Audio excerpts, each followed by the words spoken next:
Welcome to This Explainer. Okay, today we're doing something a little bit different. I'm going to play the teacher, and I want you to tap into your inner student.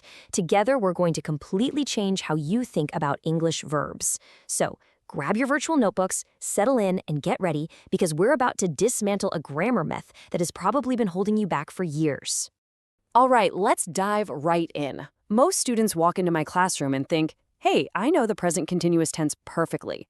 I mean, it literally has the word present right there in the name, right? So it just has to mean things happening at this exact second.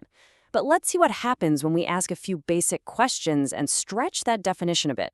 I promise you by the end of this lesson, you'll be using this tense in ways you never thought possible. Rule number 1, actions happening right now. As your teacher, let's start with the absolute basics. Imagine we're sitting in a physical classroom together at this exact second. I am teaching, you, the students, are listening carefully. Oh, and quick classroom rule, please don't use your phone while I'm teaching. But jokes aside, this is your standard textbook definition. These are actions occurring at the precise moment of speaking. It's happening right here, right now. But here's where the smart student, that's you, raises their hand and asks, "Teacher, what if I'm not doing the thing right this exact second?" Like, what if someone says they are writing a book, but right now, their hands are holding a cup of coffee, not a pen? That brings us perfectly to rule number 2, temporary actions. To answer that brilliant question, we have to remember the English language is pretty flexible. I'm writing a book could literally mean your fingers are pounding away on the keyboard right this second. But it can also mean you're engaged in this project these days. You don't have to be physically typing to use the tense. It just means it's a temporary activity happening over a broader stretch of time. Maybe you're writing it this month or even this entire year.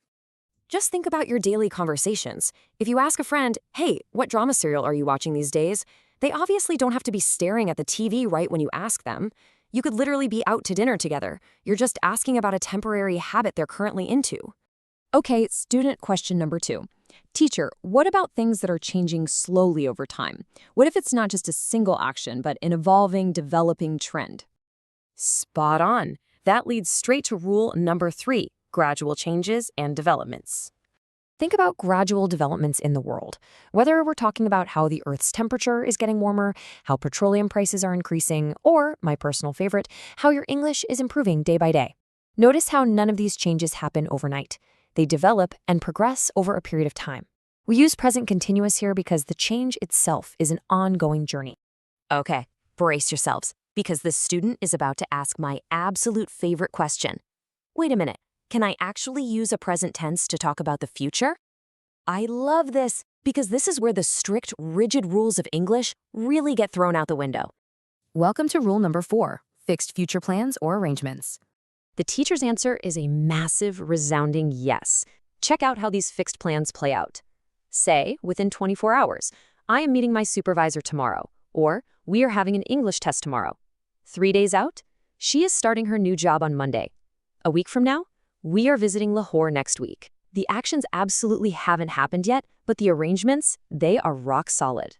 So please, let's banish the thought that present continuous is boxed strictly into the present time. All right, let's take a quick breath. We've tackled right now temporary actions, gradual changes, and even future plans. Now for a deeply relatable student question. Teacher, can I use this to complain about annoying habits? Because, we all have that one roommate, right? Oh, absolutely. Rule number 5, repeated or annoying actions, specifically using the word always. Here's the teacher's trick for this one. We take the verb and pair it with words like always, constantly, or continually, like he is always interrupting me. When you say this, you aren't just dryly stating a neutral fact. You're expressing a strong sense of irritation. The grammar itself is carrying your frustration.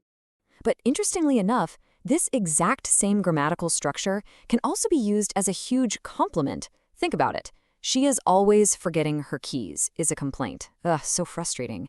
But she is always helping others is incredibly high praise. It's the exact same structure, but a completely different vibe. At this point, the diligent student inside you is probably raising their hand again, asking, "Okay, teacher, so what are the actual formulas here? What clues should I be looking for?" You want the blueprint. Totally get it. Let's open up the grammar toolbox. First up are your clue words, things like now, at the moment, currently, these days, this week. If you spot these hanging out in a sentence, there's a very high chance you're going to need the present continuous. But as your teacher, I have to give you a fair warning.